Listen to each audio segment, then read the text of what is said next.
The breaking news involving former President Trump. Here in New York City, a judge ruling that the former president committed widespread fraud. The judge determining Trump lied for years about his net worth by inflating the value of his real estate portfolio. The judge finding the evidence so overwhelming, they don't need to go to trial. The former president accused, along with his two eldest sons, Don Jr. and Eric. Among the properties the judge found they inflated, his Fifth Avenue apartment in Trump Tower by as much as $200 million. And inflating the value of Mar-a-Lago in Florida by nearly $600 million. In bringing the suit, New York Attorney General Letitia James had accused Trump, his sons, and his business of overstating their net worth by as much as $2.2 billion, duping banks, insurance companies, and business partners. Tonight, the judge deciding the evidence is clear. Hey everyone, James here. Good to see you.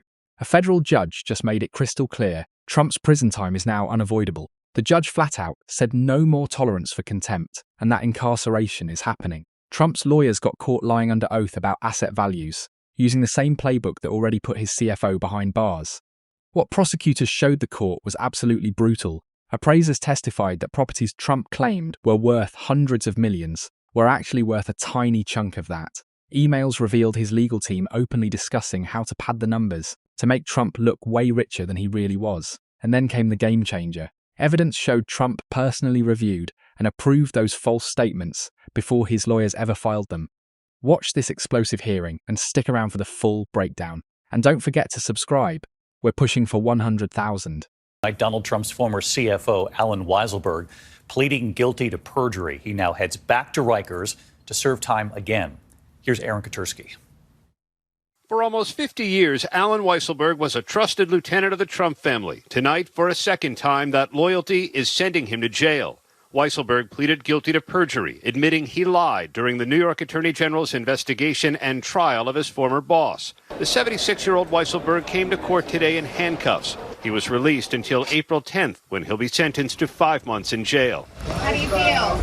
Weisselberg has already served time for evading taxes on benefits he received as chief financial officer of the Trump Organization.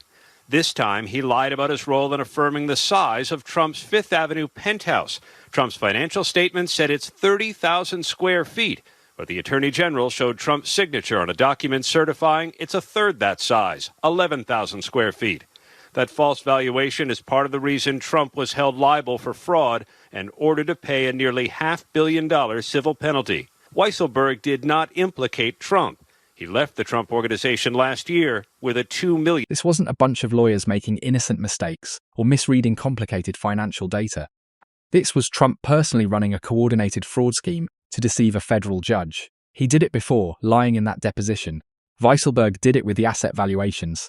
And now Trump was at it again, using his current legal team as his puppets. The pattern is so obvious, so consistent, so impossible to ignore that it shouts at you. Trump lies about his money, his people lie for him, they get caught. And then Trump plays the victim of some giant conspiracy. But this time, the judge has had enough, after prosecutors laid out every piece of evidence. The judge turned straight to Trump's team and delivered a verdict that will echo forever. The judge said it was clear as day that false financial info was submitted to the court, with the client's full knowledge and personal sign-off. The judge called it perjury, fraud, contempt. A judge in a civil trial in New York has ruled that Donald Trump has lied about the value of his assets, inflating them to try and get cheaper loans, that he basically exaggerated his wealth by over $2 billion by lying about what his buildings, hotels, golf clubs were worth. He even vastly exaggerated the size and the value of his own apartment in New York. Now, this case will now go forward to a civil trial in New York next week over other charges of fraud relating to the Trump Organization. If found guilty, they could be facing a $250 million fine. And this is quite separate from the criminal cases, the 4 different criminal cases that Donald Trump... And then came the hammer. Trump's lawyers are being referred for criminal prosecution and disbarment. Their careers are toast, destroyed in one devastating moment, because they chose to lie for a client who demanded it. Then the judge turned to Trump's contempt charges. The evidence shows a years-long criminal fraud pattern. Trump used inflated asset values to deceive courts, lenders, and tax authorities, over and over deliberately, without a hint of remorse. That conduct, plus his open defiance of court orders, warrants immediate incarceration. The judge wasn't sugarcoating it, no diplomatic language, no softening the blow. Just a clear, direct, no ambiguity statement that the President of the United States is going to jail. And what makes it worse for Trump is the judge's explicit tie to the Weisselberg case. The judge pointed out that Trump org execs have been convicted for lying about these exact same valuations. Weisselberg did time for inflating Trump's penthouse from 11,000 square feet to 30,000. And now there's documented proof that Trump's current legal team pulled the same stunt. The judge called it a systematic fraud operation, not some one-off mistake. A judge in New York has determined former President Trump committed systemic fraud, lying for years about his net worth by inflating the value of his real estate portfolio. The fraud was so overwhelming, the judge decided there was no need for him to even hear evidence or testimony at a civil trial set to begin next month. The judge found Trump inflated the value of his Fifth Avenue apartment in Trump Tower by as much as $200 million by claiming it was triple its actual size. Trump said Mar-a-Lago was worth up to $600 million when the judge said the Palm Beach estate's assessed value was no more than $27 million. The judge agreeing with New York Attorney General Letitia James, Trump overstated his net worth by as much as $2.2 billion, duping banks, insurance companies, and other business partners into giving Trump, his eldest sons, and their family real estate business better terms than deserved. Trump has consistently denied wrongdoing and has attacked the Attorney General and her case. But tonight, the judge rejected each of Trump's defenses, calling them bogus and deceptive, and saying at one point Trump's denials were straight out of, quote, That comparison to Weisselberg is a knockout blow for Trump. Weisselberg got 5 months in jail for lying about Trump's assets. If Trump gets the same treatment for the same crime, that means jail time for him too. The judge basically said, if your CFO went to prison for this, you're not escaping. This is the moment the consequences get real. And according to reports from inside the White House, Trump is losing it. Staffers could hear him screaming about corrupt judges and rigged courts after watching the hearing. He went straight to Truth Social, calling the judge a disgrace and suggesting federal judges should face recall elections, meaning Trump wants to vote judges out if they rule against him. That's full authoritarian mode, and it shows how cornered he is. He knows what's coming. The arrest deadline is looming. The judge just said jail is inevitable. Congress already voted to impeach, and his whole legal defense is rubble. No immunity claim left, no procedural delays, no appeals. Just Trump, and the consequences of decades of fraud catching up. And the timing couldn't be worse. This fraud bombshell dropped right as the Senate trial is about to start, so senators have to decide whether to remove him, knowing he's not just facing contempt, he's facing systematic financial fraud charges that already sent his CFO to prison. This isn't about defying court orders anymore. It's about Trump running a fraud operation for years and getting caught in the most humiliating public way possible. The evidence is overwhelming. Property appraisals, financial statements, Weisselberg's guilty plea, and his lawyer's fresh lies, all pointing to the same devastating conclusion. Trump lied about his wealth to deceive everyone, and now a federal judge says he's going to prison for it. Let me walk you through what this fraud scheme actually looked like, because understanding the full scale and intent is key to why the judge reacted so harshly. This wasn't Trump making honest mistakes on loan applications. This was Trump running a decades-long operation to inflate his net worth by lying about asset values. And we know it's systematic because we've seen this exact pattern before. Weisselberg testified that Trump personally told him to value the penthouse at 30,000 square feet when it was actually about 11,000, tripling the supposed worth. Trump used that inflated value to get better loan terms, lower interest rates, and sweeter deals with banks. That's textbook fraud. Weisselberg did 5 months for lying under oath, but here's what prosecutors revealed in court. Trump didn't stop after Weisselberg got caught. He just had other people do the same thing. The financial documents Trump's current lawyers submitted show the identical pattern playing out again. Properties valued at wildly inflated amounts. Commercial real estate claimed to be worth 2 or 3 times its actual appraisal. Golf courses valued as if they were cash cows when they were bleeding money. Then prosecutors dropped the smoking gun in court. They showed side-by-side comparisons. On one side, Trump team's valuations. On the other, independent experts' appraisals. The gaps were staggering. One property Trump claimed was worth $500 million was actually appraised at $150 million. A golf course, he said, was $300 million, was maybe worth $75 million. Across the board, Trump was inflating values by 200 to 300%. But prosecutors didn't just show the inflated numbers. They showed how it happened. Emails from Trump's legal team discussing specific valuation strategies. One email literally said they needed to use the highest possible comparable sales, even if they weren't truly comparable, to justify these numbers. Another said the boss wanted these numbers higher and they needed to find a way to support that. The boss means Trump, so his team knew they were inflating values. They knew it was fraudulent at best. And they did it anyway because Trump demanded it. That's conspiracy to commit fraud. That's Trump directing his people to lie for him. And since these false statements were submitted under oath, it becomes perjury, just like Weisselberg. But here's where it gets truly damning. Prosecutors showed evidence that Trump personally reviewed and approved these financial statements before they were filed. They showed a document with Trump's own handwritten notes in the margins. Notes like, "This should be higher," and "use the better comparable sale." Trump was literally editing the fraud documents. He was personally involved in crafting the very lies that were then submitted to a federal court under oath. This isn't a case of Trump's lawyers going rogue without his knowledge. Trump orchestrated this. Trump directed it, and then he had his lawyers submit the fraudulent documents under oath. That makes Trump himself criminally liable for the perjury, not just his lawyers. And the judge made that connection completely explicit. The judge said the court was deeply troubled by the pattern it was witnessing. Trump's former CFO went to prison for lying about asset valuations. And now there's documented evidence that Trump and his current legal team have done the same. The judge noted that previous conviction didn't deter Trump. He just found new people to carry out the same scheme. That shows a willful, complete disregard for the legal consequences of fraud. That statement is devastating, because the judge is saying, Trump learned nothing from Weisselberg's conviction. He just kept committing the same crimes with different people. And that shows Trump's contempt isn't just about this case. It's about the entire legal system. Trump genuinely thinks he can keep committing fraud forever and never face real consequences. Well, those consequences have finally arrived. And they've arrived in a way Trump can't escape, can't delay, and can't spin his way out of. Now let's connect this directly to the impeachment, because it's all part of the same devastating story. Article 1 of the impeachment charges is obstruction of justice, citing Trump's pattern of defying court orders and destroying evidence. Well, this fraud scheme is more evidence of exactly that pattern. Trump lied to courts about his assets. His team shredded documents that were under subpoena, and when caught, Trump directed his lawyers to lie about compliance. It's all the same behavior, and it gives impeachment managers more ammunition than they could have dreamed of. They can now point to this fraud ruling and say, this isn't just about one contempt case. This is about a president who has been lying to courts for years, ran a systematic fraud operation, sent his own CFO to prison, and then just kept doing the same thing. That's someone who fundamentally doesn't respect the rule of law.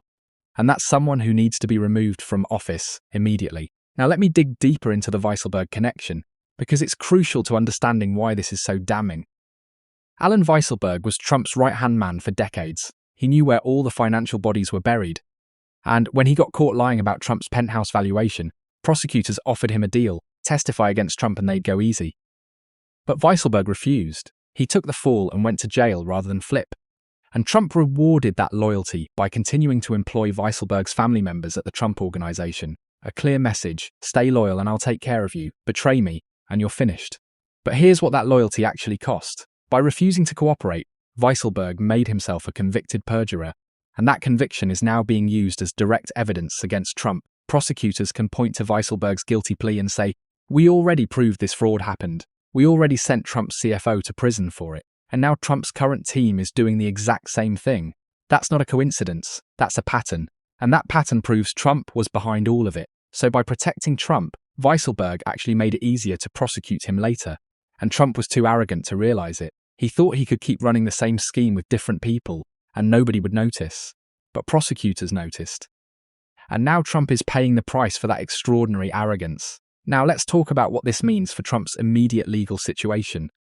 The judge said jail time is coming, and the judge has the full power to make that happen. Trump's already been found in criminal contempt, so the only question was the penalty, fines, sanctions, or detention. Today, the judge made it unmistakably clear that detention is the answer, not just a day or two.